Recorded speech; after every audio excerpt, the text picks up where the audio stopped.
আল্লাহ পাক রব্বুল আলামিন বিশ্ব নবীকে মেরাজের রাতে কোরআন নাজিল করে দিলেন। তার এক নম্বর মূলনীতি হলো আল্লাহ ছাড়া আর কারো গোলামি করা যাবে না, দাসত্ব স্বীকার করা যাবে না।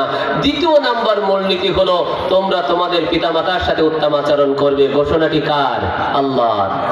আল্লাহ তাআলা ডাক দিয়ে বলেন ওয়াবিলওয়ালিদাইনি ইহসানা, পিতামাতার সাথে উত্তম আচরণ করবে, আর পিতামাতার সাথে খবরদার চোখ রাঙিয়ে কথা বলবে না। আল্লাহ পাক রব্বুল আলামিন বলেন ইম্মা ইয়াবলুগান্না ইনদাকাল কিবারা আহাদুহুমা আও কিলাহুমা ফালা তাকুল লাহুমা উফফিন ওয়ালা তানহারহুমা ওয়া কুল লাহুমা কওলান কারীমা। আল্লাহ তাআলা ডাক দিয়ে বলেন তোমার পিতামাতা যদি বার্ধক্যে উপনীত হয়, পিতা অথবা মাতা কেউ যদি বয়োবৃদ্ধ হয়ে যায়, খবরদার তাদের সাথে চোখ রাঙিয়ে মাথা ঝাঁকি দিয়ে কথা বলবে না। এখন এক শ্রেণীর যুবক আছে আব্বাকে বলে আব্বা তুমি বোঝো না, মাকে বলে মা তুমি বোঝো না। ডিজিটাল যুগ শুরু, এখন আব্বা মাকে বলে বুড়ি আর বুড়ু। কথা বলেন ঠিক কি ঠিক না? এজন্য আব্বা মা যদি না বুঝতো, তোমার মতো একটা সন্তান জন্ম নিয়েছিলে মাত্র 3 কেজি ওজনের, ওই বাচ্চাটা পিতামাতা তোমার ধোয়া পোছা করে কোলের সাথে মিলাইয়া পেশাব করেছো, পায়খানা করে দিয়েছো শীতের রাতে। মা তোমাকে ডান কাঁধে নিয়েছে, ডাইনে পেশাব করেছো। মা তোমাকে বাম কাঁধে নিয়েছে, বামে পেশাব করে দিয়েছো। মা তোমার বুকের উপরে নিয়ে সুন্দর করে কাঁথা দিয়ে জড়ায়া রেখেছে। মা তোমাকে নিজে ভিজা জায়গায় থেকেছে, মা তোমাকে শুকনো জায়গায় রেখেছে। কথা বলেন ঠিক কি ঠিক না? এখন যদি বলো আব্বা মা তোমরা বোঝো না, আব্বা মা বড় মনে কষ্ট পায়। ও সন্তান ও যুবক, এখনো যদি কোনো সন্তান বাইরে থাকে, বাইরে পড়ালেখা করে, আব্বা মা রাত্রে খেতে বসে ভালো খাবার গুলা খায় না, চিন্তা করে 1 মাস পরে ছেলে বাড়ি আসবে, সেই দিন গোশ কিনবো, 750 টাকার গোশ এখন খাবো না। ছেলেটা বাড়ি আসুক, মেয়েটা বাড়ি আসুক। মেয়ে যদি বিবাহ হয়ে যায় তারপরেও চিন্তা করে মেয়ে জামাই আসলে তারপরে ভালো ভালো খাওয়া হবে। এই মা বাপ যখন সন্তানের জন্য এত কিছু করে, আর ওই সন্তান যদি বলে আব্বা তুমি বোঝো না, মা তুমি বোঝো না, তখন পিতা মাতার কলিজা জ্বলে যায়। ওই পিতা মাতা আর সহ্য করতে পারে না। এজন্য কোরআন বলে দিয়েছে ইম্মা ইয়াবলুগান্না ইনদাকাল কিবারা আহাদুহুমা আও কিলাহুমা ফালা তাকুল লাহুমা উফফিন ওয়ালা তানহারহুমা, খবরদার পিতা মাতার সাথে চোখ রাঙিয়ে কথা বলবে না। ওয়া কুল লাহুমা কওলান কারীমা, আব্বা মায়ের সাথে নরম নরম সুরে কোমল সুরে কথা বলবে। খবরদার আব্বা মায়ের সাথে বেয়াদবি করবে না। যদি কেউ আব্বা মায়ের সাথে বেয়াদবি করে ভাগ্য জ্বলে যাবে। আজকে আলী হাসান যুব সংঘ মাহফিলের আয়োজন করেছে, নিশ্চিত ভালো মানুষের সন্তান না করে ওয়াজ মাহফিলের আয়োজন করতো না। কত না কষ্ট, মাসের পর মাস খাওয়া না খাওয়া, সময় মতো ঘুম নাই, সময় মতো খানা নাই।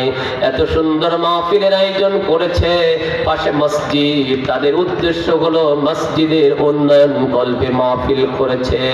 দেশ বরেণ্য আলেমকে দাওয়াত দিয়েছে। ও এলাকাবাসী, আজকে যুবকদের দায়িত্ব ছিল ধরে নেন রাস্তায় চলতে গেলে একটা মানুষের চোখ আছে পা নাই, আর একটা মানুষের পা আছে চোখ নাই, অথচ 2 জন গন্তব্যে পৌঁছাতে চায়। এদের কিভাবে পৌঁছানো যায়? যদি আমরা যার পা আছে চোখ নাই আর যার চোখ আছে পা নাই, উভয় মিলে যদি একত্রিত হয়ে যায়, ভাই আমার পা আছে পা দিয়ে হাঁটবো, তোমার চোখ আছে তুমি চোখে দেখাবা, আমি তোমাকে কান্দে করে নেব। আর চোখওয়ালা যদি মনে করে আমার পা নাই, তোমার কান্দে উঠতে চাই, চোখ আছে চোখ দিয়ে দেখায় নিয়ে যাব, উভয় কিন্তু গন্তব্যে চলে যায়। আজকে যুবকেরা এখানে মাহফিলের আয়োজন করেছে। আমরা যারা এলাকাবাসী আছি, বসেন বসেন বসেন, আমরা যারা এলাকাবাসী আছি, অল্প সময়, আমরা যারা এলাকাবাসী আছি, যুবকরা মাহফিলের আয়োজন করেছে, ওদের টাকা পয়সা নাই। আমরা যারা এলাকাবাসী আছি, আমাদের টাকা পয়সা আছে। এবার যুবকরা শুধু যদি চায় আমরা এর চেয়ে বড় মাহফিল করব, এলাকা মানুষ যদি আমাদের একটু আগায় নাই, ওই চোখওয়ালা আর পাওয়ালা দুইজন যদি একত্রিত হয়ে যায়, তাহলে এলাকাবাসী যদি একটু অগ্রসর হয়, যুবকরা মাহফিল আরো সুন্দরভাবে আয়োজন করতে পারবে। আমাদের দায়িত্ব হলো কোরআনের জন্য, মসজিদের জন্য একটু খেদমত করা। আল্লাহ পাক রব্বুল আলামিন বিশ্বনবীর জবান দিয়ে জানিয়ে দিয়েছেন, যদি কোনো ব্যক্তি মসজিদ তৈরি করে, মসজিদ তৈরির কাজে সহযোগিতা করে, আল্লাহ তাআলা জান্নাতের ভিতরে তার জন্য একটা ঘর তৈরি করে দিবেন। জোরে বলি সুবহানাল্লাহ। কেমন ঘর তৈরি করবেন? আমাদের কল্যাণ বাবুর ভাটার ইট হলো 10,000 টাকা, আর এই 10,000 টাকা ইট দিয়ে আমরা তার পিছনে সিমেন্ট ব্যয় করি, বালি ব্যয় করি, তারপরে একটা বিল্ডিং বানাই, একতলা বিল্ডিং বানাইতে খরচ হয় আমার 5-7 লাখ টাকা, 10 লাখ টাকা। এরপরে 2 তলা বানাইতে আরো 5 লাখ, উপরে যত যাব, নিচে যদি 10 হয় দ্বিতীয় তলায় 5 লাখ, তারপরে 5 লাখ করতে করতে একটা বিল্ডিং যদি 5 তলা বিল্ডিং দেয়, কমপক্ষে 50 লাখ, তাও হয় না, এরও বেশি লাগে। উপজেলা মসজিদ, প্রত্যেক মডেল মসজিদে 14-15 কোটি টাকা বাজেট হয়েছে, 15 কোটি টাকার মসজিদও ফাটল ধরেছে। আর আমরা যদি বিল্ডিং বানাই 50 লাখ দিয়ে বানালেও ফাটল ধরা স্বাভাবিক। কথা বলেন ঠিক কি ঠিক না?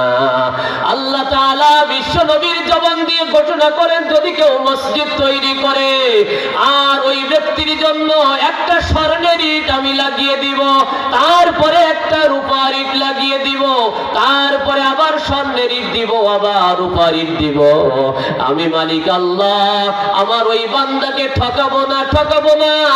একটা জান্নাতের সর্বনিম্ন জান্নাতের জন্য 10 তলা বিল্ডিং আমি আল্লাহ যদি দান করতে পারি, 10 দুনিয়া সমান একটা জান্নাত যদি দান করতে পারি, ও বান্দা মসজিদ তৈরির কাজে যদি তুমি মাত্র 2টা 5টা 10টা বস্তা সিমেন্ট মাটি দিতে পারো, আমি আল্লাহ তাআলা তোমার জন্য আমার মনের মতো ঘর বানায়া দিব।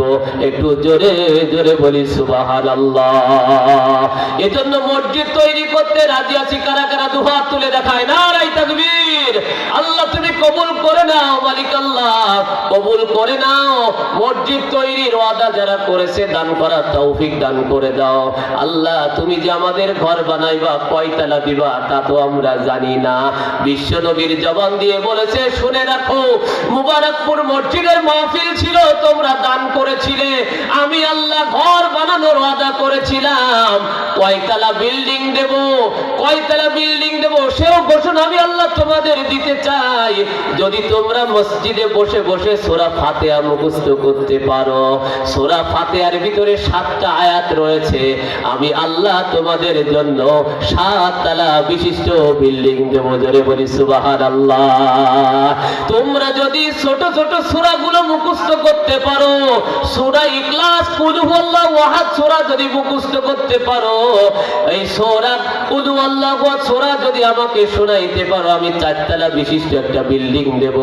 যদি 3 বার পাঠ করতে পারো, 1 খতম কোরআনের সওয়াব আমি আল্লাহ তোমাদের দান করে দিব। ভাইরা রে আমার, এইজন্য ছোট ছোট সূরা মুখস্থ করব, আল্লাহ তাআলা আমাদের বিল্ডিং দিবে। ইকরা ওয়ারতাকিব কামা তুরাতিল ফিদ দুনিয়া ফাইন্না মানসিলা ইনদা আখির আয়াতি তাকরাউহা। বিশ্ব নবী বলেন, আমার যে বান্দা কিছু জানে না, কিছু পারে না, যদি কোরআন আমার সামনে শোনাবে, আমি কোরআন শুনতে থাকবো, যে কয় আয়াত তেলাওয়াত করবে, আমি আল্লাহ তাআলা সেই কয়তলা বিশিষ্ট জান্নাত তার জন্য দান করব। একটু জোরে জোরে বলি আল্লাহুম্মা আমিন। আমরা জান্নাতের মালিক হতে চাই যারা, মসজিদে দান করব তারা। ও আমার মা বোনেরা, আজকে কোরআনের মাহফিলে এসে আপনারা বসে আছেন কোরআনের জন্য, এই শীতের ভিতরে বসে আছেন, আল্লাহ পাক রব্বুল আলামিন চাইতো আল্লাহর রাস্তায় দান করবেন, আল্লাহ যেন আপনার ছেলে মেয়েকে মানুষের মতো মানুষ বানায়।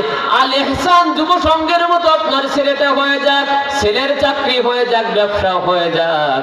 আমরা যারা বসে আছি আমরা নিয়ত করব মালিক আল্লাহ, কতবার মক্কা মদিনার খবর শুনি, একটাবার সোনার মক্কা মদিনা চোখে দেখার নিয়তে দান করলাম। আল্লাহ দান করলাম মুবারকপুর তোমার ঘর মসজিদে, তোমার এই ছোট বাইতুল্লাহ। ও আল্লাহ, তুমি আমাকে বড় বাইতুল্লাহ যাওয়ার তৌফিক দিও। এই নিয়তে মনের থেকে দান করব, আল্লাহ তাআলা কবুল করবেন।